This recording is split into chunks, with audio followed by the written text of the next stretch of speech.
If I don't work as hard as I can in game development, then I might as well quit. I should be patient, see things through, and go slow and steady, and play the long game. But if I don't try my hardest, game development is something that can fail quite easily. And one of the best ways to hedge that risk is by working hard. I need to be constantly motivated and working towards game development. I've spent too long being unfocused, unmotivated, and not very driven. When you stop in life, you're actually going 2 steps back. It is easy to critique work, and your ability to see improvements on art is much better than your ability to make art. Therefore, your work will always be unfinished, and more could be done if you had the skills. But it is important to understand that your skill level is your skill level. Your weaknesses are your weaknesses. When making the first draft of your work, for example in pixel art, your line art may come first. And if you make a mistake here and there, you can fix things during the line art process. But at some things you just don't have the eye for. Some things you don't have the skill to fix.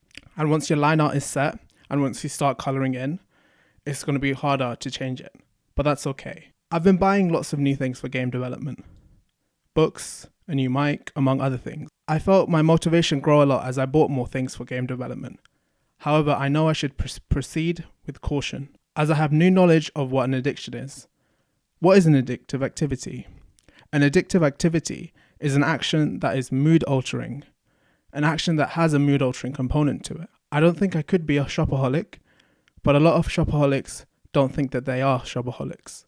And that's how the addiction sets in. I'm entering a game jam this weekend. In fact, in a few hours. And it would be my first proper game jam. So those are the few things that I've been thinking about recently. And here are a few principles that I've relearned this week. I learned about progress, not perfection. I'm currently the most overweight I have been in my life. I have lost weight before, but this weight would be quite a bit of weight to lose. I take medication which has a side effect of increasing weight, and I have been increasing weight a lot. I would consider myself somewhat addicted to junk food, and the increase in appetite because of the medication is not helping. With the principle of progress, not perfection, I am trying to build on my current habits, beliefs, and lifestyles, and not push myself to be a completely different person in a forceful kind of way. As a counterexample to this, think of David Goggins. He lost a lot of weight in a short amount of time and kept it off because he had a deadline to his goal. He had to get into the Navy. I have to accept that I'm not David Goggins. And if I want to lose weight, I need to make lifestyle changes, slow and steady. At the very least, I have tried the all or nothing method and ended up very frustrated at my progress. Progress, not perfection. Another principle is social connection and service, not renunciation or living like a hermit. It is better to leave things said rather than unsaid. A lot of the time. I do wish I made less but more deep friendships in the past, and I would consider myself in need of more social contact. I have taken my time out of my schedule recently to meet more people. I am not as serving as I used to be. I used to move my schedule around no matter what for anyone who wanted to meet up.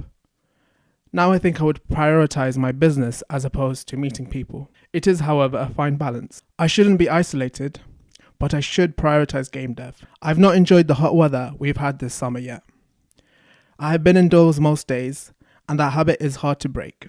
Counterintuitively, I don't think I have been as productive, however, and a few hours of relaxation will help me get to the next day better. Scheduling time to relax is important. And another principle? Simple and minimal. This principle came into practice when I bought a new mic. I could have bought a Blue Yeti.